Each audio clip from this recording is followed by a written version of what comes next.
Welcome everyone. Today we are going to be track prepping the Camaro ZL1 1LE, and you may be saying to yourself, what does that involve? Because that is a track ready car and that is how Chevy markets it.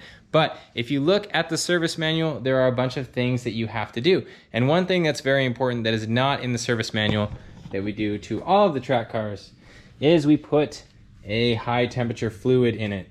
This is one of my favorite fluids, Castrol SRF. I have ran this in a track car for up to 2 years and not had a problem, but I don't recommend doing that. This is the best fluid that I've ever used, and so I'm going to use it in the Camaro. Now, in order to extract the fluid from this reservoir, there is a tool I like to use that is not a turkey baster. It's over here. It's a catheter tip syringe. So I put the hose on here, my bleeder hose, and I suck out the fluid with this. This allows me to get all of the fluid out of that reservoir without getting it on the paint or anything, and you do know that brake fluid is highly corrosive.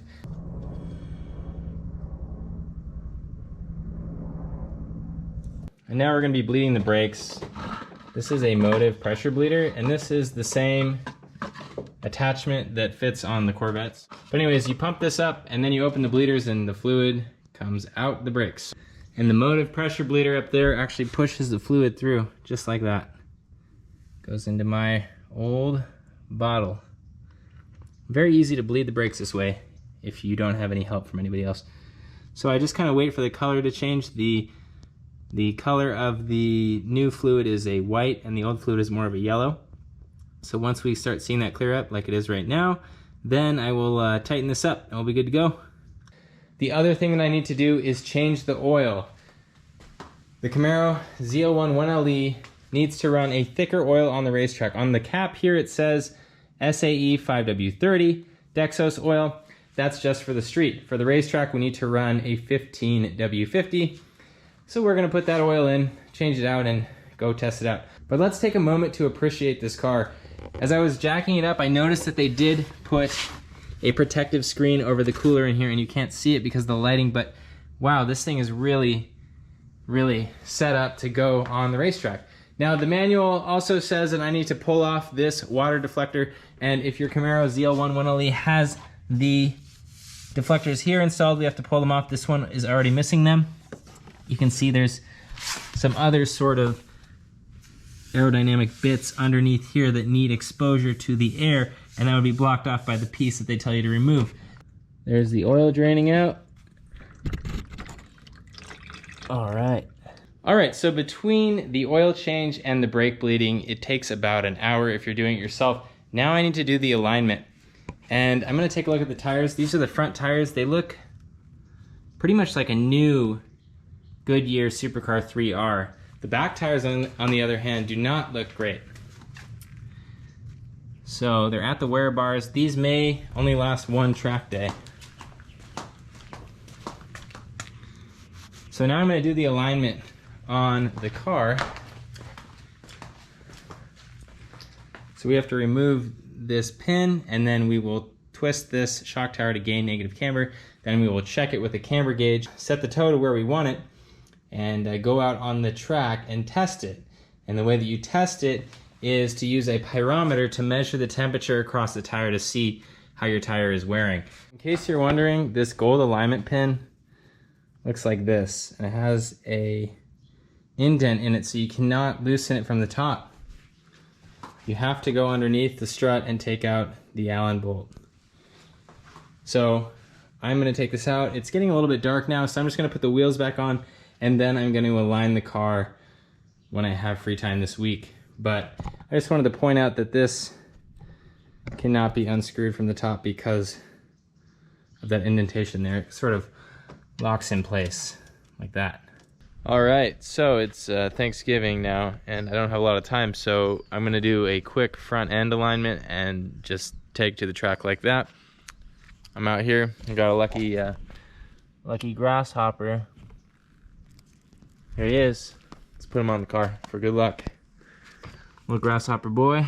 All right, so these things come out, and then we're gonna rotate this guy and get some more negative camber. So this is the strut mount. You can see it says track camber on it now. You can see that it is now angled in compared to the other side.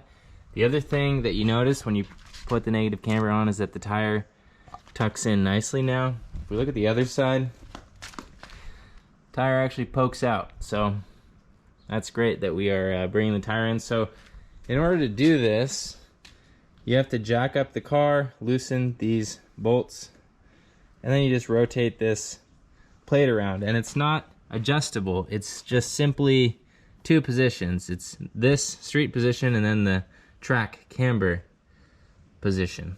Okay, so first we're gonna loosen up these top bolts. Then we're gonna jack the car up. Okay, so now we wanna rotate this plate in here 180 degrees. A nut that is cast into the top, so I can just rotate this whole thing. And we want track camber on the other side like this, and we try to line it up with the holes. What you can do is get one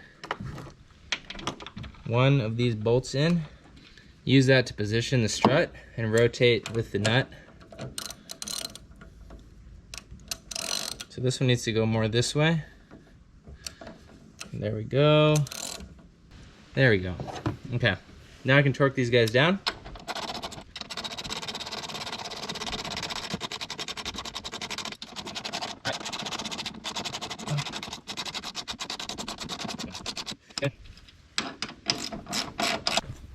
Now what you can see is it says track camber, and now we have the wheel or the tire nicely tucked in. So that's it. It takes a few minutes to do that whole thing.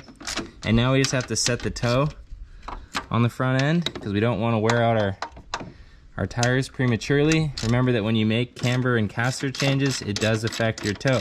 So you make your camber and caster changes and then you adjust your toe. So we're gonna go ahead and do that. All right, so we're measuring at 2/16 toed out. So the tire is going out that way. We wanna set it probably to 0 toe for the first track day. I will run a little toe out.